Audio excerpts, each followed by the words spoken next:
We are going to review the roots of real numbers in this section. First of all, square root. For example, the square root of 4. For any real number a and b, if a squared equals b, then a is the square root of b. 2 squared equals 4. 2 is the square root of 4. 4 is the principal root. Negative 2 quantity squared equals 4. Negative 2 is the square root of 4. If you have a negative on the outside of your radical, it is read as negative square root of 25 is negative 5. Next, we move on to perfect squares. Perfect squares are squares of whole numbers. For example, the list below lists our most common perfect squares, and they continue on. You take the square root, you get a whole number back when you deal with a perfect square.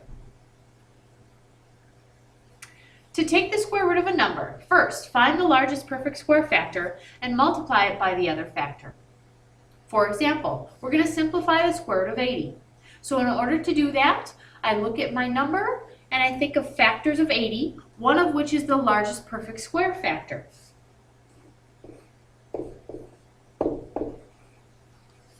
(16 times 5), so I'm going to be taking the square root of 16 times 5. We can take the square root of 16. When we do that, we cross out 16 and bring out a 4. We cannot take the square root of 5, so we are left with 4 times the square root of 5. Remember, you cannot take the square root of a negative number. It's not going to give you a real number. So for example, the square root of negative 4 is not a real number.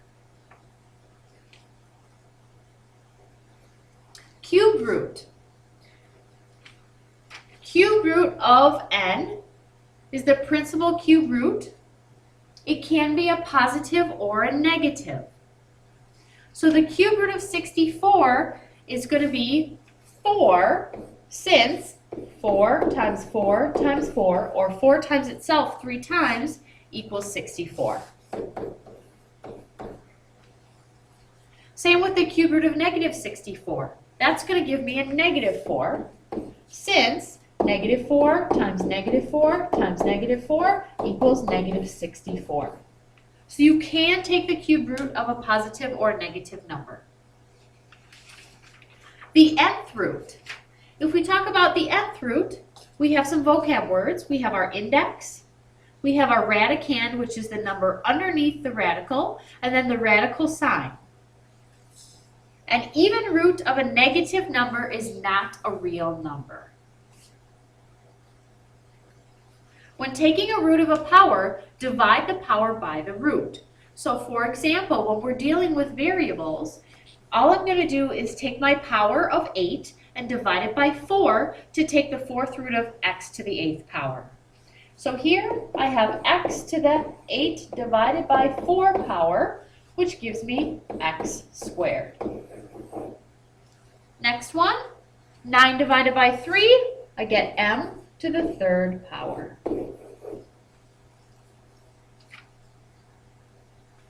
When taking a root of a variable, the nth root of an even exponent and the answer is an odd exponent. The answer must have absolute value bars around the variable. Even power, odd, absolute value. So what this is saying is that if you have an even root and an even exponent, and in your answer you have an odd exponent, you need to use absolute value bars. So for example, in this problem, I have an even root and an even exponent. This is my root of 6. This is my exponent of 6. They are both even numbers. When I take the 6th root of x to the 6th, I get x to the 1st power, which is an odd exponent. That means I need to put absolute value bars around that term. Next one, for example, The square root, so this is the square root, which is an even root of an even exponent, which is 10. So even. When I simplify this, I get w to the 5th power, which is an odd exponent. I need to use absolute value bars. Again, why does this happen? Because you cannot take an even root of a negative number. So by using absolute value bars, that ensures that the numbers we plug into our roots are going to be positive numbers. Answer has an even exponent, absolute value bars are not needed. So if it goes even root, even exponent in our answer, we do not need absolute value bars. Let's simplify these. Square root of 225, simplify that, we get 15. Cube root of negative 27, negative 3. The square root of 49 m to the 6th. The square root of 49 gives us 7. The square root of m to the 6th means 6 divided by 2. So I get m to the 3rd power. Now remember, this is where our rule applies. I have an even root and an even exponent. And in my answer, my exponent is odd. M to the 3rd power is an odd exponent, so I have to use absolute value bars around that m to the 3rd. It does not have to include 7 in the absolute value bars. Only for that variable do you need the absolute value bars.